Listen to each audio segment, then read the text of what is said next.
time we make a call, it's just like, yo, Harry Bowl. Yo, Haribo, what's going down, dog? But that's So, good. It's because it's natural, because that's who we are, and that's what the point of this podcast kind of is. It's for devotees who are not necessarily temple dwellers, I put although that we're in the not. description. I said this podcast is for those living in Krishna consciousness, but are not. I'm like I'm like, we're not temple dwellers. We're just two guys living in the material world, trying to understand Krishna consciousness, trying to know God, all Yeah. that kind of stuff. Man, I'm really excited for this podcast. I'm looking forward to talking about Krishna consciousness. Anybody who knows us from the semen retention army. They talk about sex and semen. Well, today we're going to talk about cults and semen. So we should just let's talk cults and semen. We won't be talking about semen, but we'll be talking about sex. So we should dive into it. Let's get into it. Check this intro. Man. All right, episode 1. Here we go.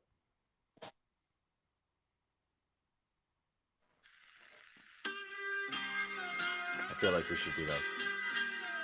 The morning program before the remix comes in.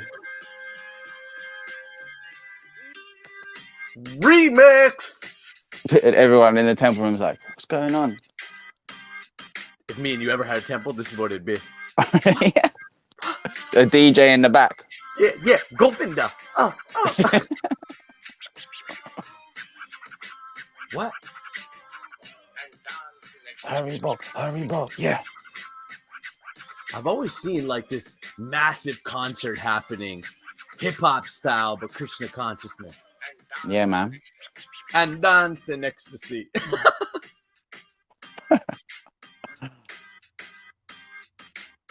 Yeah.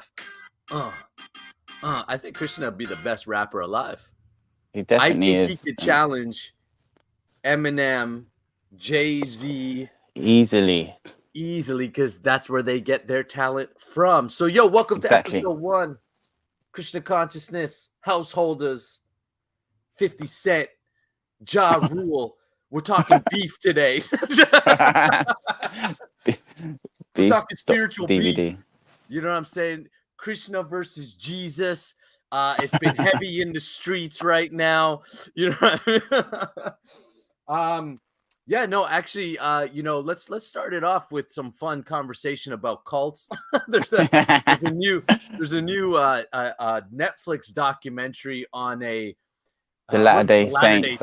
I watch all the stuff about cults. I think my search is just like search for cults mainly on YouTube and Netflix. It fascinates me. And also serial killers as well a little bit sometimes, and also sex. So it's just my search engine is like cults and sex and sex cults. Sex cults, yeah. Have you seen the one? Have you seen the one called Holy Hell? No. It's a documentary on Netflix about a spiritual group, and it was some guy, and he said he had some guru. It turned out he didn't have a guru or nothing. He wasn't connected to anything, I don't think. But anyways, he just started a cult and or whatever. He started a group. They called it the Buddha Fields, and people would go live there and everything. And you give up. It was like a typical spiritual community. Everything belongs to the community, and blah blah blah blah blah. But it turns out he was just having sex with everybody. But he was telling everybody, no sex, no sex. Yeah. It's all bad. He was making fun of sex. Like, look how stupid it is. Look how dumb you look while you're doing it. But then during the private sessions, you would have these like, I guess if you're a part of the cult, you would go to these private sessions with like the leader, the guru. And, he was all like, like the typical guru, right? Like just super still, kind of all that, so mystical and all that. And then you would pay like $50 for your session. And basically he was just like banging a bunch of guys in the butt. And then, this type of thing. And it turned out that years before he was a gay porn star, actually, he was like in gay porn films and stuff, which not saying that someone who was doing porn can't all of a sudden, turn to God. But I think he was... he was often doing the conditioning carries over, but it's interesting. I just find the concept of it fascinating. Like because many of them are based on something religious as well, and like, how does it get to that point? How do we not let things go there? Because I mean, you know, we're not making that point saying that, you know, the Hare Krishna movement is a cult, but let's be honest, like, if people who have been around it, But we've seen some some cultish behavior, or like signs that, oh, maybe you could take it there if you want. You know, of course we're very fortunate because we have bona fide scriptures, so we actually like have the truth, whereas some are just based on like made up stuff. But there's still the human tendency, as you said, for our conditioning to carry over into what we're doing. And I think we all have to be careful within ourselves that we don't like make what we're doing a cult. Well, I think cult, like the word cult, it's short for culture, right? So Yeah, even like Chaitanya or Srila Prabhupada would say, like, you know, we have to spread this cult of Krishna consciousness, right? And I yeah, tell it's true. people that all the time, whether devotees or non-devotees, when they start talking to me about, oh, you're part of a cult, and I'm part of many different cults. I'm part of. It's true. It's nothing wrong with a cult. That's why I love watching them. Yeah, I'm like, oh yeah, I said a cult. To me, the word cult is short for culture. And I said, so everyone's actually part of a cult or a culture, It's true. because no one escapes that. I said, it's just the only thing that people generally call a cult, I think, is things that are not like the massive cult. So the massive cult is material, you know, just, you know, consumption and gossip and all kinds of stuff. And we do that. And all of that lives in Krishna consciousness too. I've heard, in fact, sometimes, and that's the funniest part of it. Sometimes I find that religious community, and I've been part of different religious communities, I see the same things in all communities, because people are just people. So I think it's hilarious when one cult starts saying another cult is a cult, and it's like, look at them, look how, you know, whether they're like, you know, different, but look how much in Maya they are, and look, it's actually the most, yeah, that's the most cultish thing you could do. Like sometimes even we say, don't we? We say like, no, we're not. What's the word, man? Secular. Yeah, we're not secular. Everyone else is secular apart from us. It's like that's the most secular thing you could ever say. Yeah, and again, I've been part of different religious groups, different spiritual groups throughout my life. Grew up in the Catholic Church. I spent time with the Shambhala Buddhists, such. I have to say that the people, truthfully, if I'm going to be absolutely honest, and this is just my experience, I'm not saying this is the truth. This is just my experience, my walk of life. The least cultish one was the Shambhala Buddhists. They were really accepting of people, of who they were. I never saw anybody there, you know, being like called anything or told anything other than, here's what we're doing. We're meditating. We're going to eat these nice cookies and tea. We're going to discuss a little bit of their, you know, it's the same format as any other religion. There's some food. There's some gathering, either of a meditation of sort or a little music or something. And then there's some reading of their books, of their knowledge. There's a little discussion. I mean, the Catholics essentially follow, and Christians follow the same program. The Hindus follow the same program. It's all the same.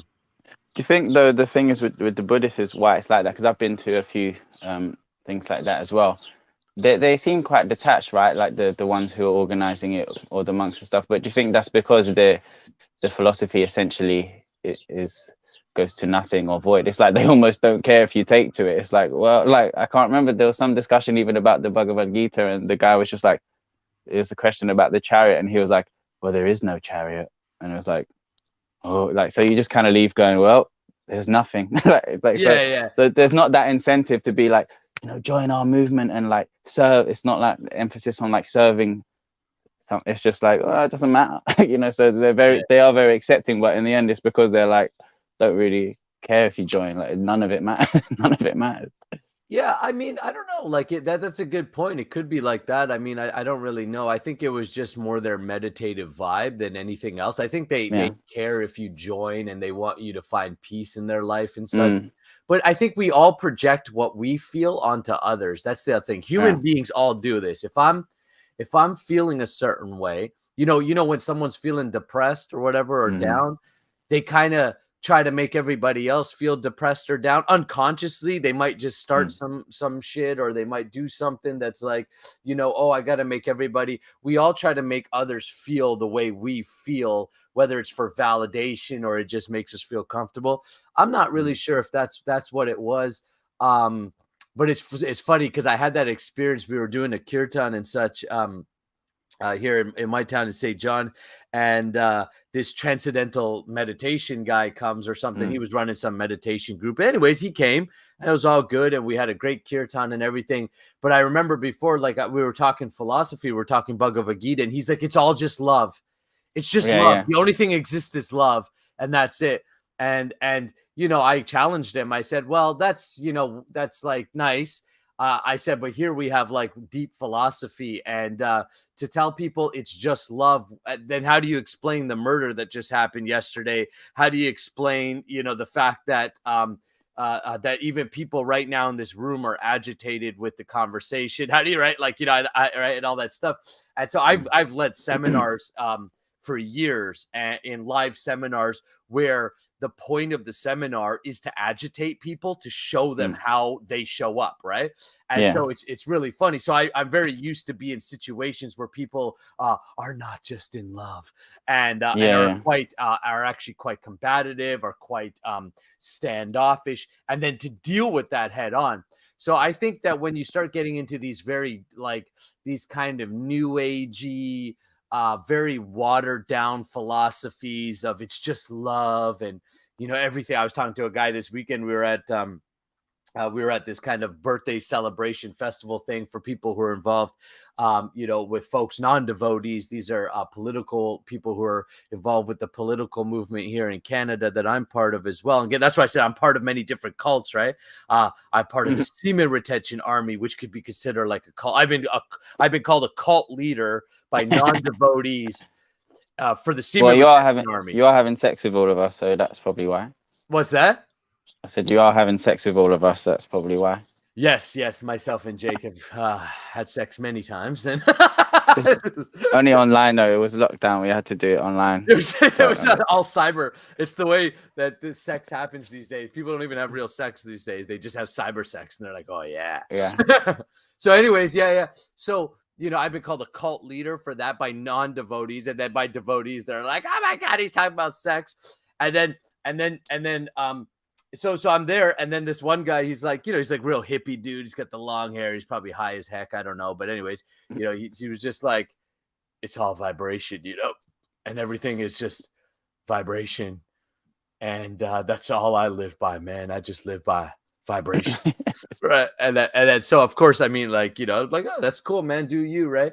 So I just think that there's a lot of confusion overall when it comes to philosophy. And the thing is, religion, that's not very specific. So that's not at all. I think there's something there for all different kinds of consciousness. There's different people on different consciousness. So there's something there for everyone, right? So, you know, that guy at that time, he probably just wants something not very specific, and you know, it's all about vibration, and maybe he was high, you know, and you could argue that you're not on a higher level, you're just high, but still, for him at that time, there's something there for that kind of consciousness. And then there's other philosophies, as we know, that are more specific, and this Krishna conscious philosophy is incredibly specific in detail, but then in some way that can bring other issues, because you can get sometimes so mental about the philosophy because there's like so many details on it, and I definitely get like that, sometimes hung up on different parts of the philosophy and confused about how to incorporate it into my life. Or you have to watch that you don't subtly use the philosophy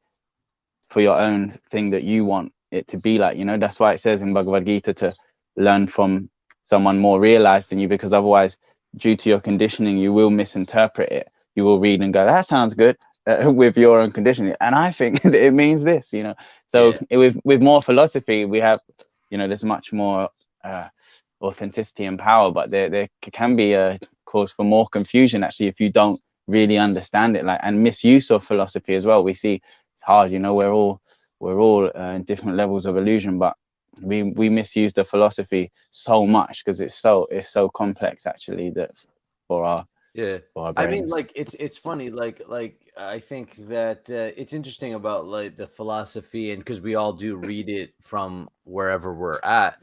And I think there's part of that that's okay as well. Like for instance, everybody's different. That's I think like we're all individual souls, right? We all have our individual conditionings and karma and personalities and functions as well. So we're all looking at things, through our own eyes. And that's why I love there's one principle that really made myself gravitate towards Krishna consciousness, which was oneness and separation at the same time, or unity and diversity. For me, that was the catch or the hook, because I was already saying that language before I read Bhagavad Gita or anything.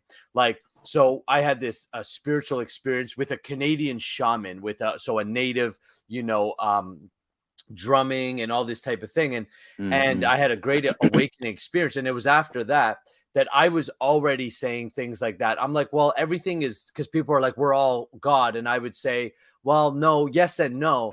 Yes, we are part of God. I said, but no, we're also separate to God. And then politically, I use the same philosophy, unity and diversity. Here in Canada, where I live, it's extremely multicultural. So there's a lot of challenges because of that. And I'd say, well, in the material sense, I'd say, well, we're all Canadian, but we also have our own flavors of like, well, that guy's from England and that guy's from the Caribbean and she's, Asian and, whatever. Right. And I said, so see, what unifies us is this identity of being Canadian. But within that, there's so much diversity. And of course, on the spiritual level, we talk about that as differently. So for me, that's and I really honor that, and the way that I try to honor it, or the way that I honor it, for better or for worse, from my understanding, let's say, is that everybody here is part of God. Everybody here is actually spiritual, but you're also separate. So you're going to do your own thing. And who am I to tell you yes or no? And only unless you ask for that kind of guidance from someone, right? So I think the idea is boundaries. And it's when does the community, when does the cult, the culture start to overstep its boundaries with someone? We use the word cultivate. I'm cultivating this person, Prabhu. How is that new devotee doing? I'm cultivating him. So to me, I'm always a little bit weary for myself when I like hear things like, well, we have the truth and we have to then go out there and cultivate the rest of because I'm a strong believer in freedom and the free will of the soul. Meaning, if the soul wants to go to hell, then fine. Even if you give someone the philosophy and they say, great, I've read it, but I still going to be participating in that orgy this weekend because it's something, right? For me, that's their choice. And you may have your own personal thing, and that's crazy, and that's my blah, blah, blah. But that's fine. It's all about the attention. Why are you saying that anyways? Like, if that's their choice and that's what they want to go do, then that's what they want to go do. And guess what? They might find that it's not that orgy isn't actually as satisfying as they made it out to be. And now after, they'll have their lesson. So for me, and if you were friendly to them and favorable to them, then they will come back to you and say, oh, what does he have to say? If we were accepting of them and friendly. But no, I agree. The thing is with our philosophy in that way is that you don't have to convince anyone, actually, because it's so complete and all encompassing. As you were saying, it brings those things together that before were kind of inconceivable, like oneness and separateness and things like that. And because we have such a detailed philosophy and process, we actually don't. It does the convincing anyway. So all you can do basically as a devotee is just say, if you want to know whether God exists, here's a way you can check. I checked and it worked for me, and it's really cool, man. You can check, but all you can do is show them how we do it, and you can't make anyone. And similarly, you can't like make yourself. I know we all want to to be more advanced, but you can't make yourself like right now more advanced than you are. You have to be quite honest with. That's what I was saying about even ourselves. We put that mentality on ourselves, and we like, almost force ourselves into that so-called like cultish mentality that, we're I think because we're stress bringing ourselves our out. conditioning in, right? Oh, do I fit in here? I think that most people come to any cult or culture because they're looking for a place to fit in they're distressed, they've got questions about life, something's going on in their life. And I think that we just bring that over. So you're looking, is this a place for me? And they're not, really necessarily considering whether the philosophy is there or good or not. Yeah. Do you think the more people go for social reasons, the harder that challenge is to not? Yeah. Because me and you have spoken before that we didn't really. I'm sure there was some aspect like I liked hanging around devotees, but for me it was more due to what happened in my personal life, and I was looking to find some truth but I was never really interested so much in the social, like lots of people come, don't they, to the Hare Krishna community for the social thing. And so therefore if something goes wrong or someone is weird towards them, it affects their whole Krishna consciousness. But for me, like the very first day someone was rude to me in the temple room, and I didn't think I'm gonna leave because I wasn't there to like, oh please, like me, or this is my new community. It was just like, this philosophy sounds really good. So I immediately recognized, oh, this person who's shouting at me for touching the spoon on the thing when I shouldn't be. The first day I came, I said, I'll serve the lunch, and someone's like, you don't know how to do it, shouldn't be doing it. And I'm like, that many people have probably left because of that. If they were there socially and they're, oh, I don't like these people, but I wasn't there socially. I was just like, oh, here's one rude guy, who funnily enough I realized is really nice later. I still know that guy years later, and he's just had a bad day that day, obviously. So but because I was there for the philosophy, I was like, well, this philosophy still seems really cool, even though this one guy was rude. So it didn't connect for me that, oh, because a devotee has upset me or behaved badly, the whole thing, it's nothing to do with it. So yeah, and I believe you're the same, because otherwise you get really fried out, isn't it, if you're there largely if you're there socially. for the social aspects, like again, I never went for the social aspects either. The way I came to Krishna consciousness is I was already diving down the spiritual rabbit hole, and I was actually into like the self-realization fellowship with Yogananda, because I grew up Catholic and Christian and still very much enjoy and really like the teachings of Jesus and enjoy that cult, right? And so I really liked when Yogananda actually he includes Christ in his teachings, so that I really resonated with that. And then I saw some lectures when Srila Prabhupada was talking about Jesus, and I liked his answers and how he just distinguished, oh, Jesus, Son of God, yes. And then he gave some explanation of the guru principle. Well, he says, yes, Jesus is the way, the light, the path, because he's the guru, so he's connected with God. He's fully in Christ consciousness or God consciousness. So by following the footsteps of Jesus, you too connect with that. And then he's like, so any guru that is in full God consciousness, you connect with them, and that's how you get it. So I really, again, it's all encompassing. So any question you bring, there's an answer for it, and it's not like, oh, Jesus, no, he's not real. Like, we're another religion. It's about, oh yes, Jesus, Son of God, like almost can tell you more information on Jesus than a Christian can sometimes, So that's what happened with me. I learned more about Jesus from Srila Prabhupada and his explanations, and he made me understand that. And so that's the only thing. It's the only difference between, like, I still have tons of Christian friends. I even go to a church once in a while with a friend of mine, Pastor Phil, and and I love going to church, and they worship, and and I love it, right? It feels like a Sunday feast, like, and they have their barbecue and everything after. Of course, they're eating meat and all that, but I don't condemn people for that, because it was only a few years ago I was eating meat. So that's the other thing with the social aspect, right? So to get back to that point of like, so when you come to anything and you're only coming for the social aspect, whether a spiritual community or any other community, most likely those people don't stick around enough. Like, okay, for example, we talked about like thinking we're further ahead than we are. That's like a perfect example, material example is the gym, right? Everybody wants to be like, I already want to be jacked and 6-pack abs. But then, when I have to take those like weekly photos you got to take when you're working with a trainer, and then you look at the photo and you're like, yeah, I'm nowhere near where I actually like think of myself in my mind, or, or where I want to be. I think Krishna consciousness is like that. We can really pretend to be further along than we are. And I think it's hard sometimes to judge. That's why we have gurus and mentors to help us. But again, we have to be very specific and curate who we're getting advice from.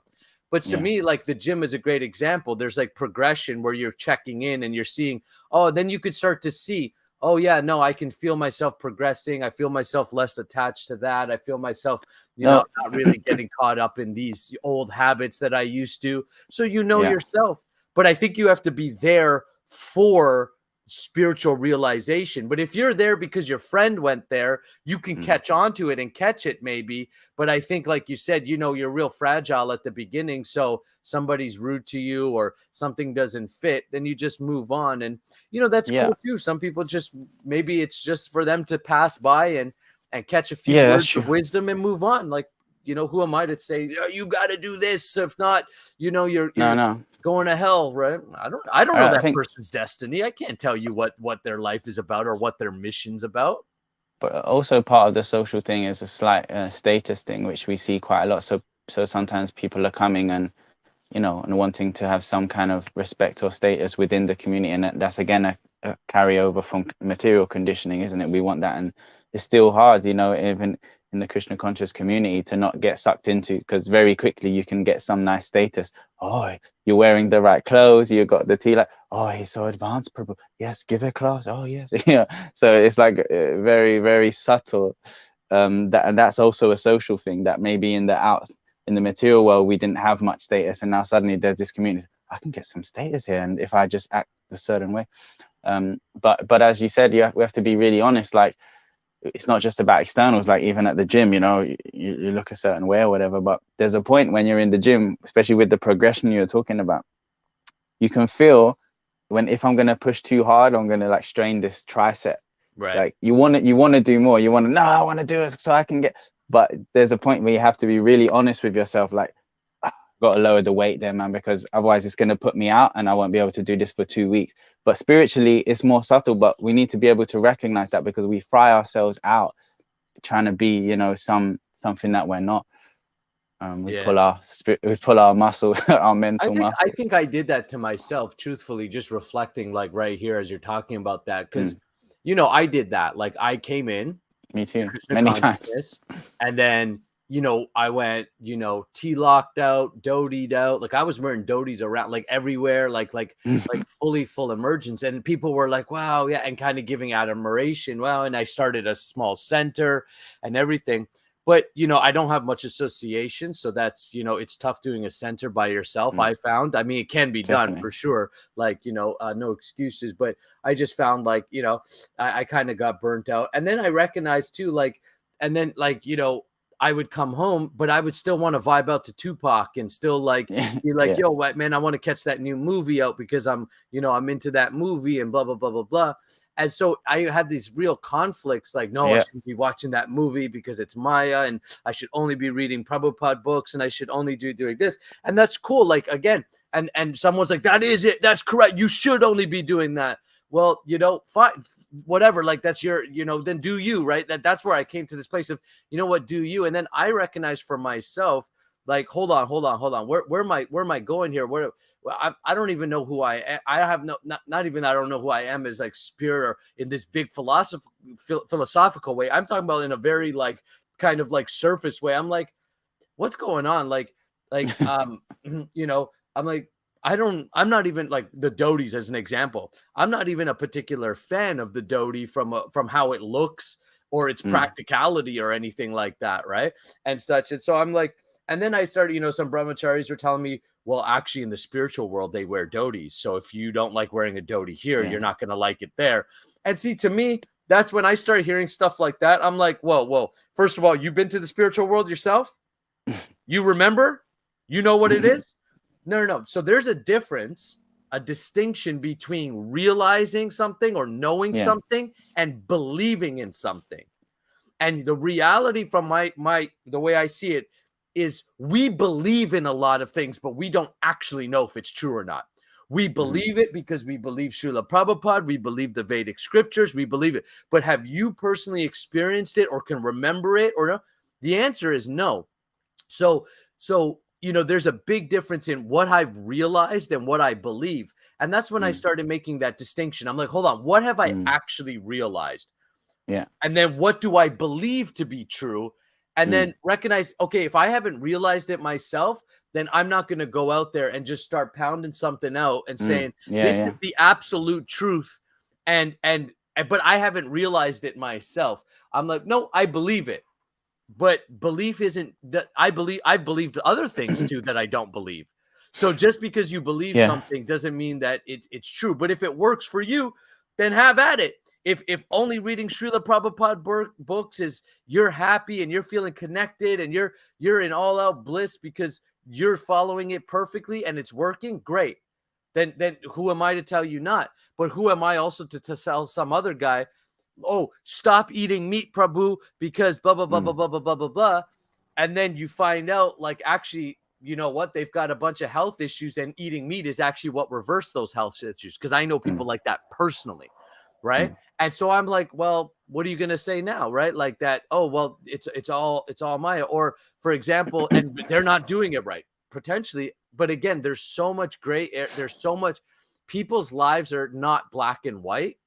And so to bring black and white a kind of mentality to somebody or to a situation, I always think you'll turn people off because you'll just won't resonate. They'll be we're trying to make our own life black and white, and it's not. And that's also not the issue we're talking about. We're trying to do that, so then we try and project that onto others because we're trying so hard to do that. And as you say, if you preach above your realization, the funny thing is it doesn't carry anyway. Like that's what feels off to people. That's what, when you're trying to preach to someone about something you haven't realized, that feels off. So many times we try and make programs and centers and stuff, and we're trying to attract people to what making devotees. We're obsessed with making devotees, but so many times people come and there's something off about it, and it's that we're doing that. Is that we're preaching above our realization and being very, very like that, and so we attract some people, but it's only the people who are attracted to that. So we only attract more people who want to do that. But some people might come who are quite stable, quite honest, and they like, there is something in what they're saying, but there's something off about these people. Is because, you know, sometimes, I'm not saying that all of us are doing it, but I've done it before, and there's a tendency to do it. Sure, I've done it. There's to pretend and to be like that, and it's actually less attractive because the philosophy does the attracting for us. We don't have to pretend and preach above our real and put on all this show. You know, just be real. The times when you're just really, really honest about where you're at, you can really, really help someone, because that's where they're at too, you know, rather than this almost dry philosophy telling them this is how it is. It's not authentic. It's hard to connect to. And for me, it comes down to relationship, right? Like who's telling you? You know, some guy I just met in the temple starts telling me something, you know, about anything. I don't know this person. It's that, what is that old saying? People don't know, they don't care how much you know until they know how much you care. Yeah. Right. So, you know, again, it's like, and people can feel that. I remember in like, I was working this corporate job for a little bit, and you know, they're bringing in all these programs to drive up more sales, but then they would try to position it like, you guys feel the love and how much we're supporting you, how much we want you to succeed.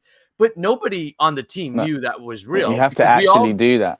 Yeah, I was like, I don't feel no love. And I even said it because that's who I am, right? I was like, no. I was like, you guys need us to generate more income. And ultimately, the only way you know how to motivate us is by putting pressure or fear-based motivation. And I remember calling it out right in a meeting. And everyone was like, yep. And then the managers and stuff didn't know what to say because that was the truth. I said, so don't give me this rhetoric about it's all love and, you know, yeah, we're doing this because we want you to succeed. I'm like, you're doing this because your boss is on your ass for not hitting the quotas. And now you're putting that pressure on us. People can feel subtly, even if they can't articulate it, whether it's genuine or not. And so that's like, talk about the semen retention army, right? Like, you know, and how we've gotten, you know, we got some love for it and some hate from it. And either one doesn't matter to me, because what it fulfills is where I am at and where the guys who are working in the army are at. Like, for example, guys are like, yeah, no, you know what, Prabhu, I still am actually watching porn, or I'm still, you know, I'm having all this sex and stuff. And I'm like, okay, great. Well, how about we bring some control to it? Maybe you can't follow the principle completely because you're still addicted to masturbation. So how about we learn to masturbate without ejaculation? And that way you're bringing some control, some mindfulness to it, and then you can progress. So it's a progressive step. And to me, that's meeting people with where they're at, as opposed to, you know, being like, no, you have to be on this platform of, you just can't you should be talk about renounced. that. You came 2 years ago and you should already be renounced. It's like, meanwhile they're having wet dreams, secretly watching porn and stuff, and it just gets actually more and more intense, because the more you resist, the more it persists, and you just can't talk about stuff like that, like, at all, and you don't know what to do with that issue apart from pretend it's not there. Yeah. And so the other thing that too, like that too, I think that, like, I remember like going to, you know, a program after, and then this lady was trying to sell me a Srimad Bhagavatam set, right? And again, this is about sales. This is about connecting.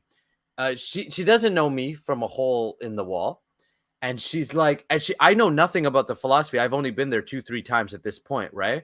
And so she's like, you know, drop $300 on this Bhagavatam set, right?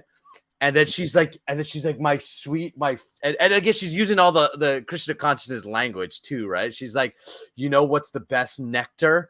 And I've never heard the word nectar so much in my life until like Krishna consciousness. The sweetest nectar. And then she opens up like some book in Bhagavatam, and I can't remember. She's like, when Krishna and the gopis are blah blah blah and da da da da da.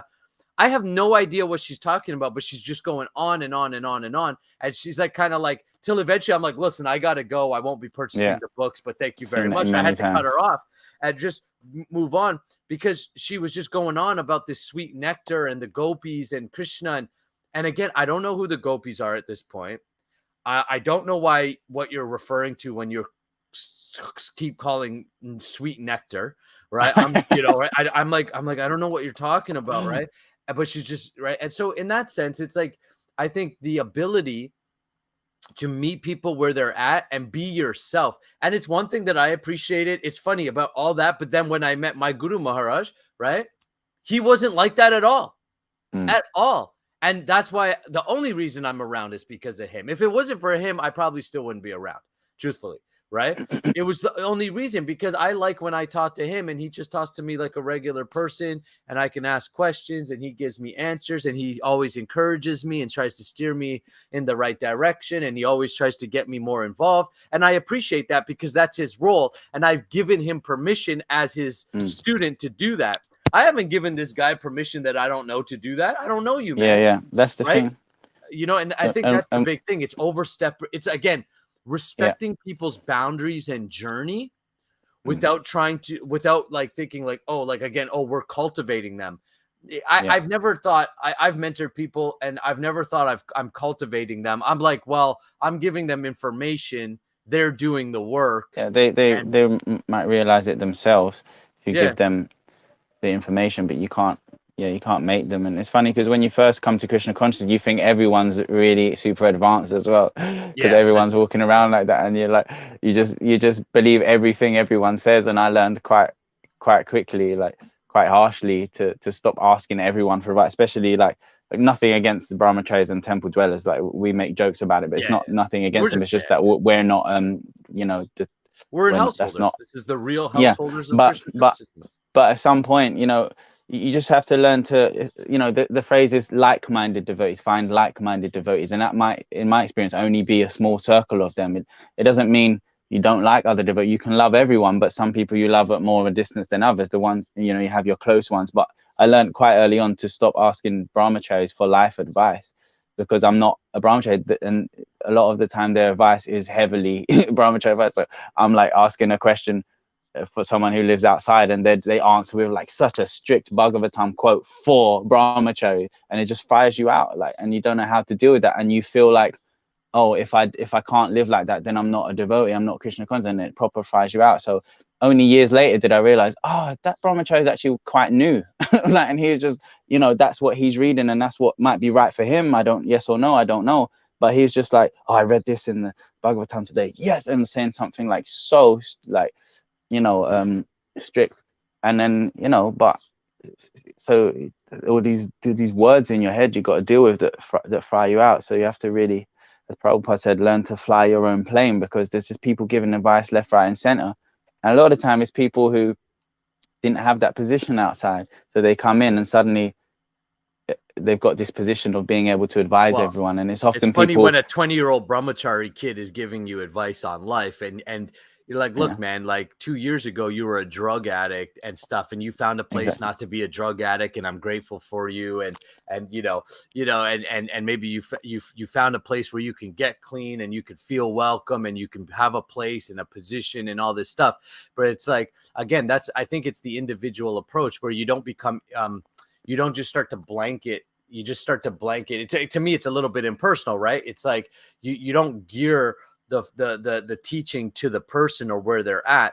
And that's, again, it has to start with relationship, maybe a friendship or something like this first, because I find like it's really difficult to actually guide someone spiritually if you don't know them, right? I mean, you could just pump off a bunch of scriptures at somebody and be like, okay, great. But I know, like Prabhupada, reading stories from Srila Prabhupada, he very much gave personal advice, and he would give the highest standard, and then he would give gradual progression. Like, most people know the story of the guy carving the Jagannath deity, the cigarette. Right? The cigarette, right? And so he didn't just say to him, that's Maya, stop it. Bhagavatam says, like, I know in the first chapter of Bhagavatam, Canto 1, it's talking about no illicit sex. It's talking about the 4 aspects of our world, and drugs, alcohol, all of these things are mentioned right at the beginning of Bhagavatam, right? I was like, but you see, Srila Prabhupada didn't do that. He said, okay, how much do you smoke? Well, I'm smoking a pack a day. Okay, cut it out. One, he had a progression step, and to me, that's what the Seema Retention Army is. It's the same exact thing. It's a progression. It's a progressive step.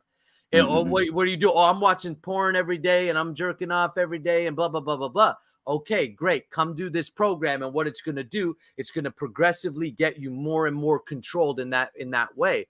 But it's funny to me when unless you go from 0 to hero, unless you go from smoking a pack a day to not smoking, almost like how like you're criticized. And, and again, it's just, it's all, and like you said, we got to learn to fly our own plane. But look, man, we should, if we're going to read perfect questions and answers, we should. Well, we were just talking about how Prabhupada always has the answers. And I think it's because the philosophy is personal. So for some reason, we tend to make it impersonal. So these we're going to read from Perfect Questions, Perfect Answers.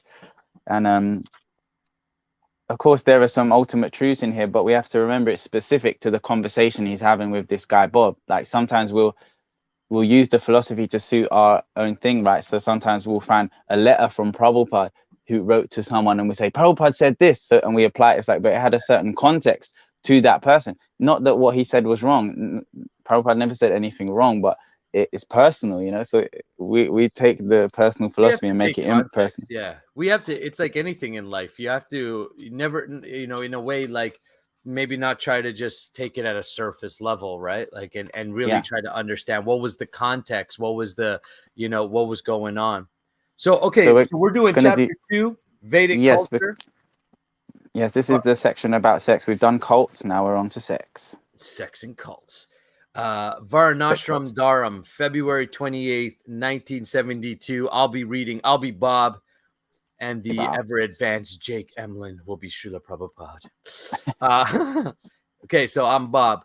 I've asked devotees about how they feel towards sex in their relations, and I see the way they feel, but I can't see myself acting the same way. See, I'll be getting married at the end of this summer. I'll be getting married at the end of this summer, and in September or August when I return to America. And the devotees say that the householders only have sex to conceive a child, and I cannot picture myself at all in such a position. And what kind of sex life can a devotee lead, living in the material world? The Vedic principle is that one should avoid sex life altogether. Book closed. I'm done with this. Done. It's over. The whole Vedic principle is to get liberation from material bondage. There are different attachments for material enjoyment, of which sex life is the topmost. The Bhagavatam says that in this material world, man is attached to woman, and woman is attached to man. Pumsha striya miturna bhavam metam. not only in human society, in animal society also. That attachment is the basic principle of material life. So, a woman is hankering for or seeking after the association of a man, and a man is hankering for or seeking the association of a woman.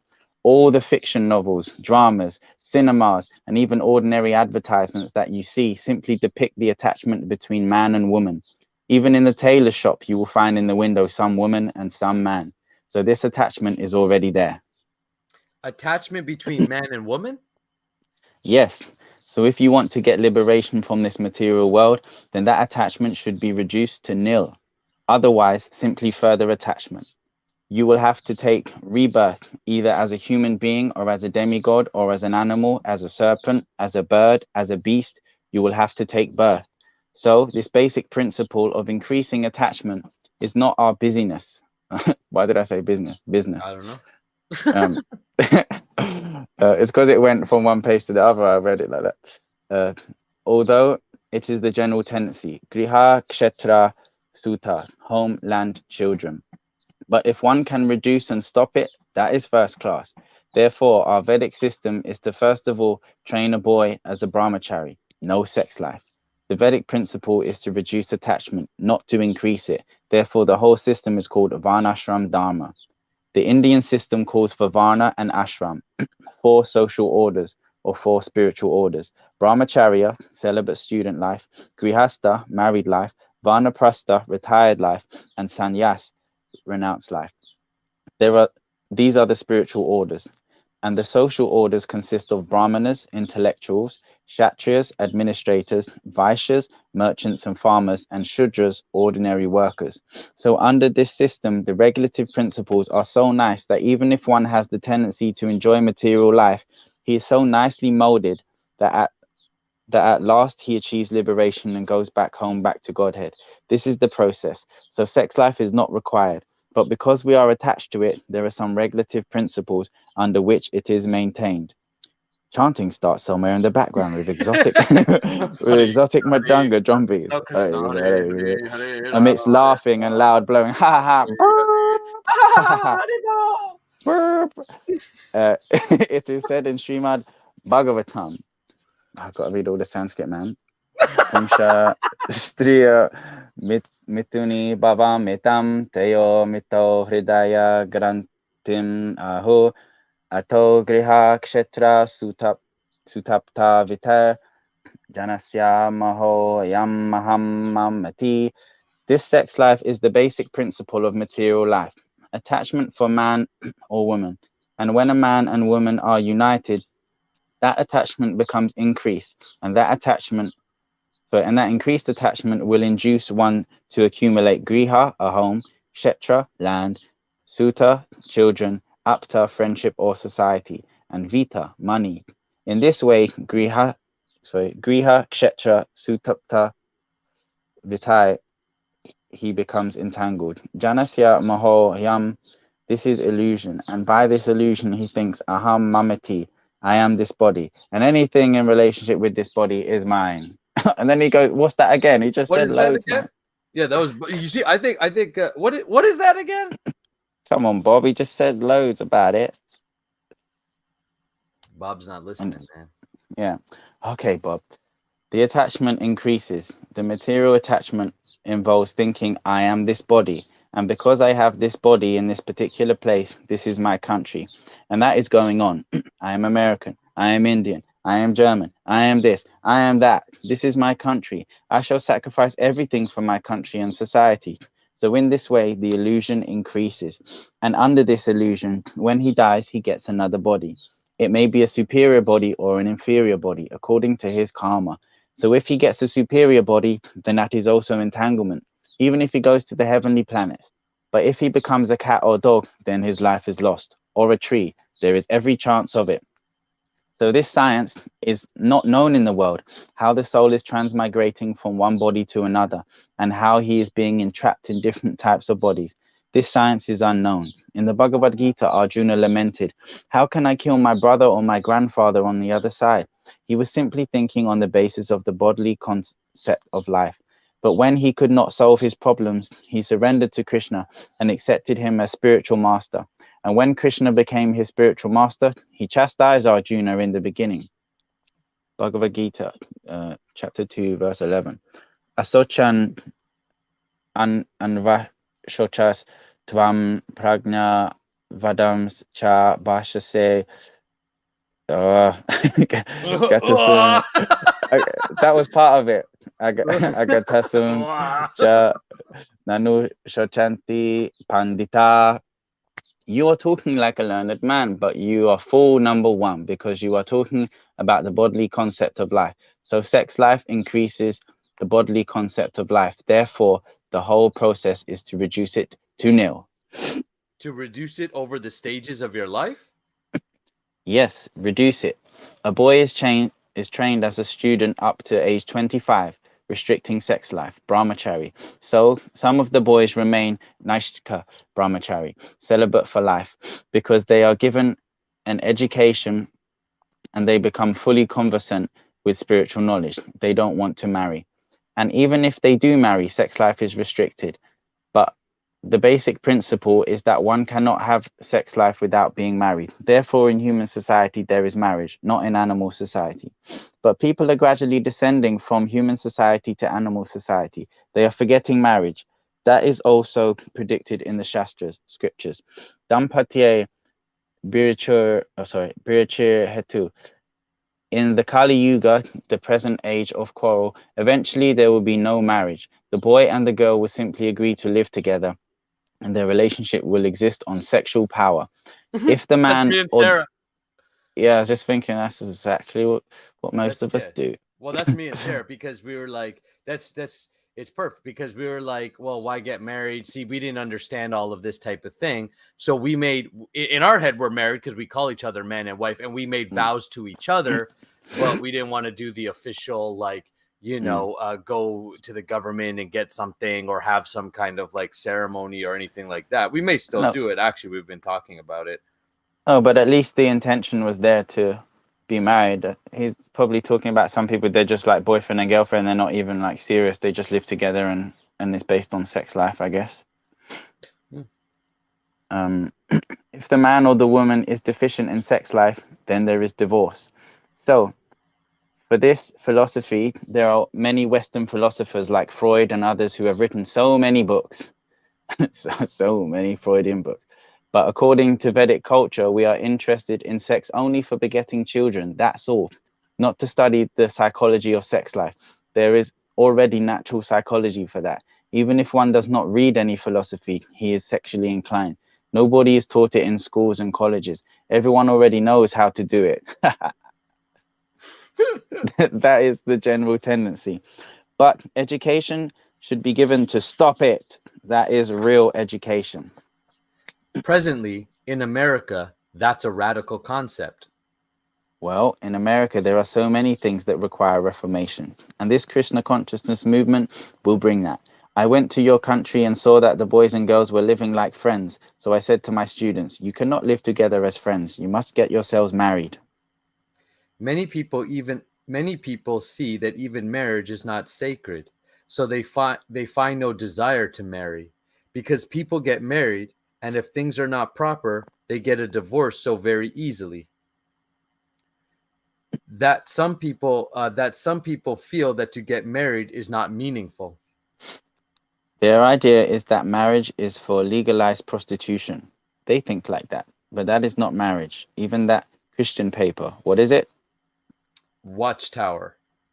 It is criticized that one priest had allowed a marriage between two men, homosexuality. So these things are all going on.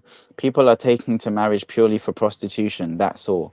So therefore people are thinking, what is the use of keeping a regular prostitute at such heavy expenditure? Better not to have this. You use that example of the cow and the market. Yes, when milk is available in the marketplace, what is the use of keeping a cow? That was everyone laughing, by the way. It is a very abominable condition in the Western countries. I have seen it. Here also in India, gradually it is coming. Therefore, we have started this Krishna consciousness movement to educate people in the essential principles of spiritual life. It is not a sectarian religious movement. It is a cultural movement for everyone's benefit. Nice. Nice, mate. Nice, man. Yeah. Look, really good stuff there. I mean, it's so funny, like talking about the sex principle, right? And everything. I find it fascinating. It's really interesting. Like he talks about, like, in one sense, he says, like, there's already sex psychology and all of this kind of stuff, which is true. It's something that I've personally, gravitated towards learning more about it. And I find, again, context is matter. I found for myself, understanding sex psychology actually helped me realize more why we're so attached, or how it influences so much, right?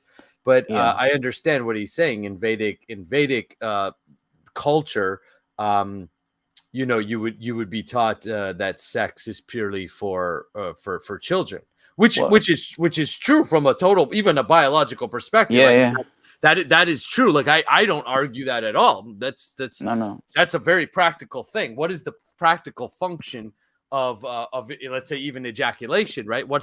It's to impregnate a woman. And so it makes perfect sense. Well, the problem is that we have so many confusing impressions from growing up in this over-sexualized culture that it's helped me to even just understand it a little bit on the level I am at, because it's, as you've said before, the world's obsessed with sex but doesn't really know anything about it, and that can cause a lot of confusion, I think, because as Prabhupada said there, we're all naturally inclined. You don't have to be told how to be attracted to someone or to have a sex desire, but it's very of course degraded and distorted nowadays. So I get what he's saying, to just get rid of it completely. And it's hard, I've had to learn over the years, because often reading those kind of things would fry me out, because I'll put down that book and go, right, that's it.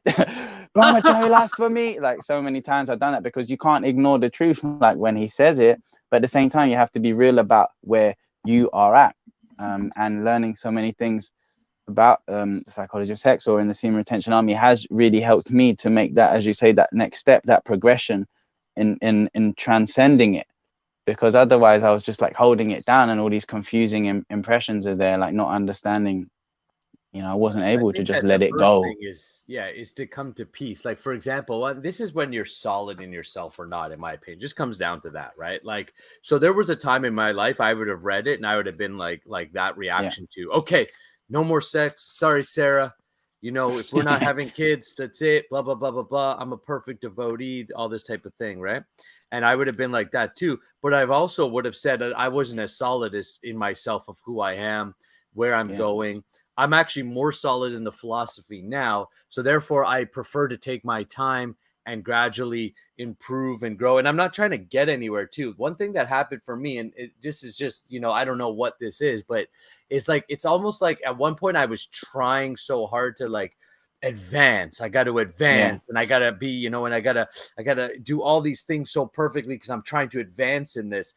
And then I came to the point where like, I don't know, it's something like switched in my consciousness, in my mind, that was just like, look, I'm doing it, I'm going, and whether I'm here or I'm in hell or I'm in heaven, it doesn't matter. It doesn't matter, because I'm serving Krishna. So I'm gonna just get up every morning and I chant my 16 and then I go out about my day and I do my things and I try to just serve as best as I can, and I'm okay with that. Like, I feel great about where I'm at. I feel great about my relationship with God. I don't feel this like kind of need to like all of a sudden again give up everything and blah blah. I recognize in my daily life, this is my house, my family. This is all for Krishna, given to Krishna to be in his service, and that's it. And so I don't know. Like, I think that there's a deeper thing there when people come and they read something like this, and if they're still trying to find themselves or their place in the world, or they haven't settled into something yet, then they're still like, okay, well, this is it. Maybe this is it. I'm going to give this up and I'm going to do that.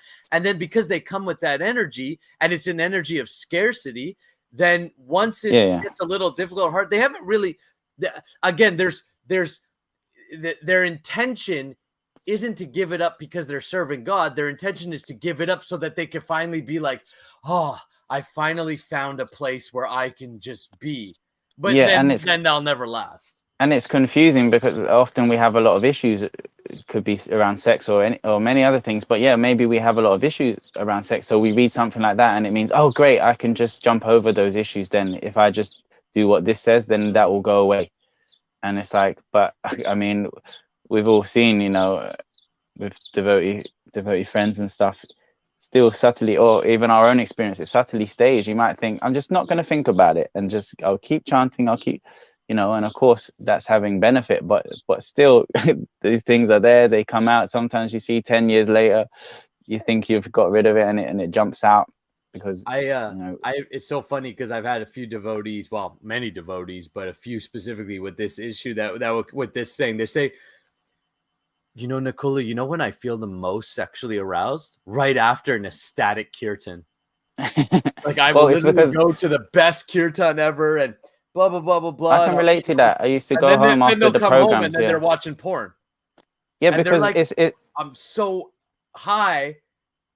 There's so much energy. We don't understand what to do with that. That's why I think some information about it and just understanding what sexual energy is or what energy is and how to use it, how to consciously use your energy, then you can have that choice, right? Go home after the kirtan and be like, I feel really, and understand, oh, that's just like intense energy.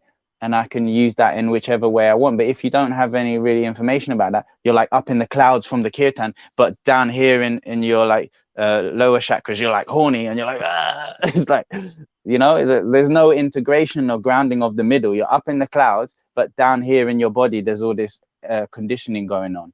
So it's like there's no transmutation of the two, So to learn that is really valuable, I think, because then you can choose how you use your energy. And again, for some people it might for me it was extremely valuable because again it made me understand, because I would feel the same way. We would come home from a kirtan and be like, oh yeah, right, it's time to get it on. Right, right, type of thing. And then be like, well, I wonder why that is. Like I thought like I was supposed to be like, feeling transcendental or whatever, right? But then once I started understanding sex energy and sex psychology and stuff, I'm like, oh well, actually it makes perfect sense that now I've got all this energy, but because my conditioning, because my psychology, I want to express that energy in a blissful way, and in the material world and body, that means sex. So it's like, again, understanding.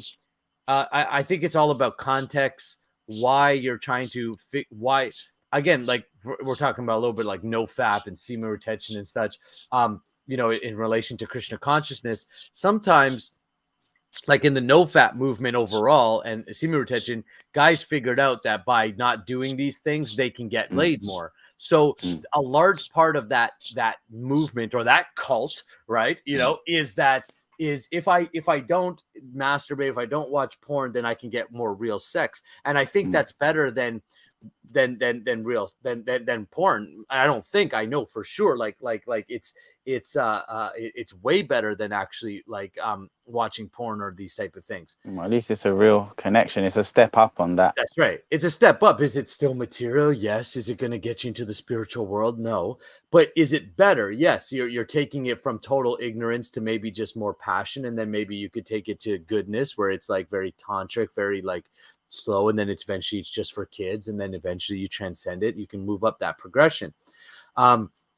However, when you know nothing about it and there's no education, and the only thing you have to refer to is you're not supposed to do it without like getting into it, at least maybe it worked for some people. And again, maybe for some people, they don't need the army, they don't need anything like that. That was good enough. They heard it, they accept it, it's done. Okay.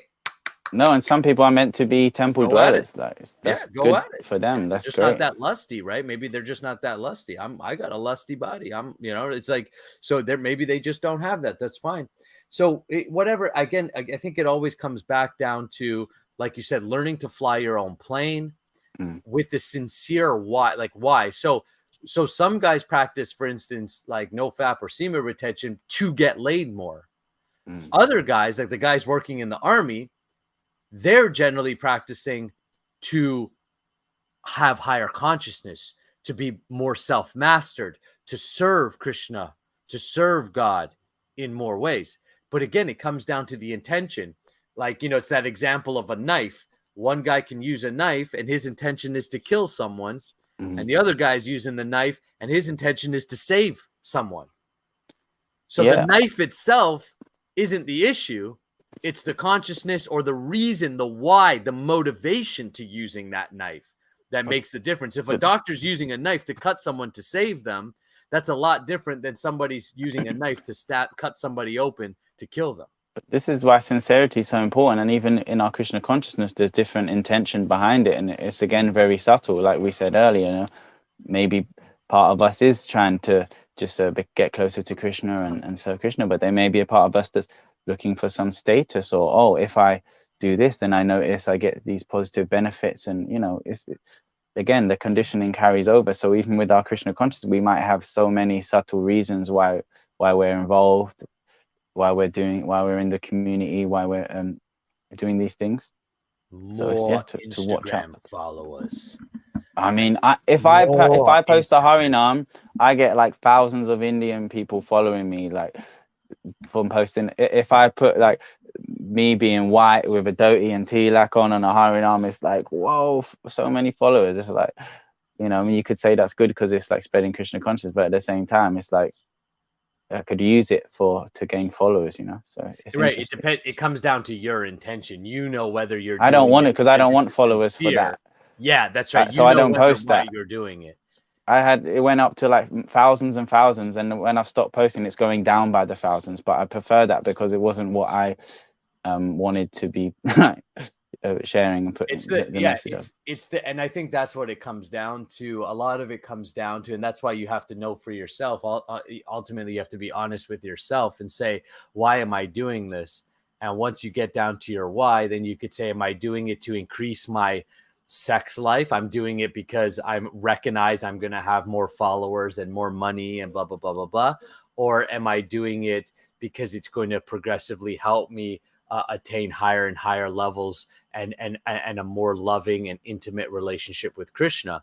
And I don't know, maybe your guru knows, maybe I can't look at someone and tell you that. I think that it's ultimately up to them. And, purification of the heart is your intentions, in a pure way. And and again, like, largely, I would say for me, to be quite honest, it's mixed. There's a mix. Mostly, it's mixed. It's mostly mixed. It's like if I was to be very honest, it's like it's actually both. Like I sincerely want to serve Krishna, but I will also openly and honestly say, but I'm not detached from sex life either, right? So therefore, I found a place where I feel good at where I'm at, and that's the other thing too, right? It's like, I find like with, sometimes it's like almost people resent that you feel good with where you're at, or you're okay being a C student.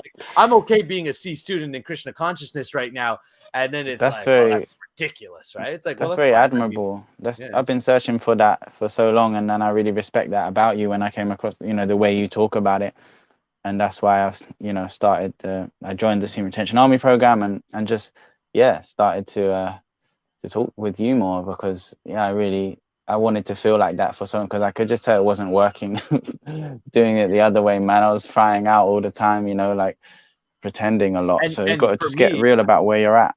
Yeah, and like I just find, like, until you find like-minded devotees, like you said, it's very difficult, because I know I never felt comfortable talking about this stuff to the devotees and such, because they never brought it up. And largely, like, again, this is a cultural thing, right? Another cult thing is that there's a difference culturally between Western devotees and Eastern or Indian devotees.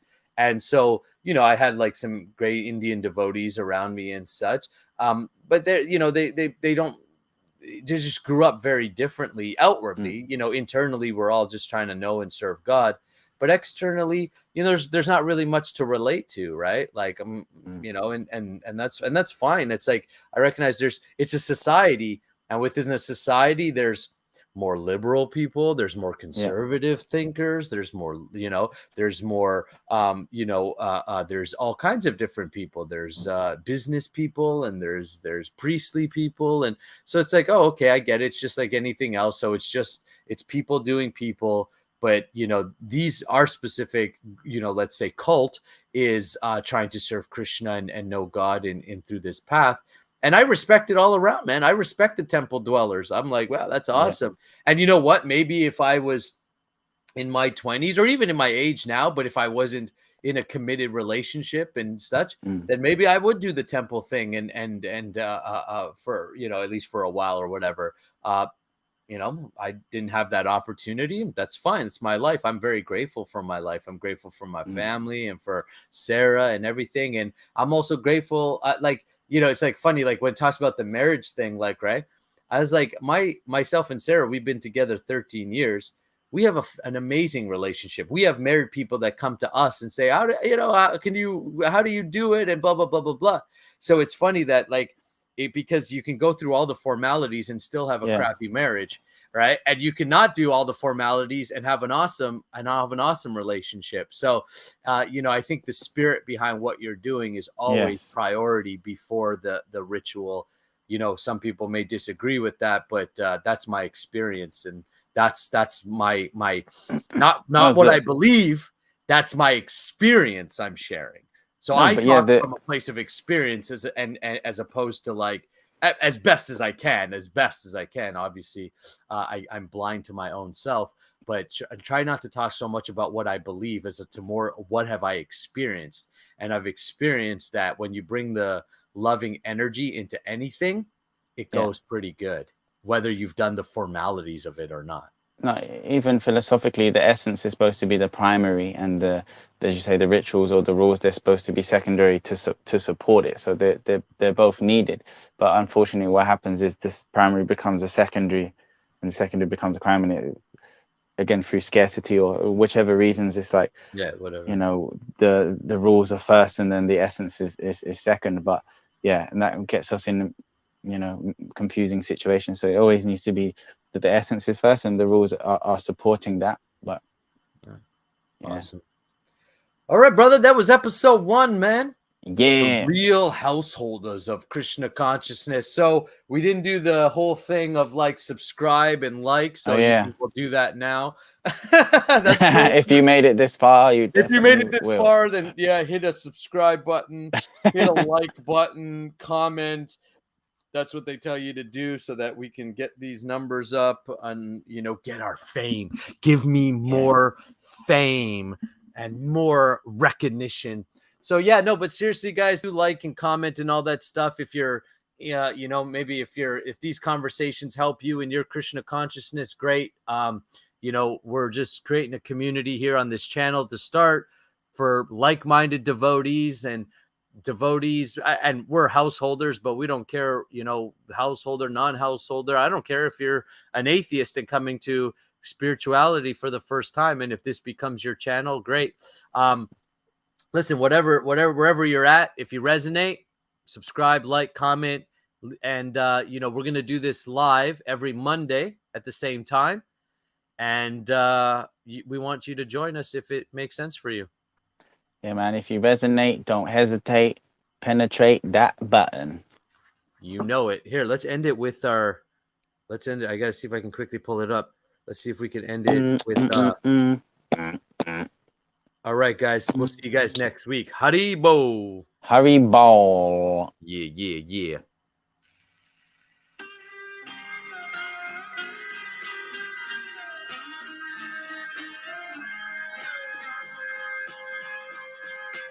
Remix.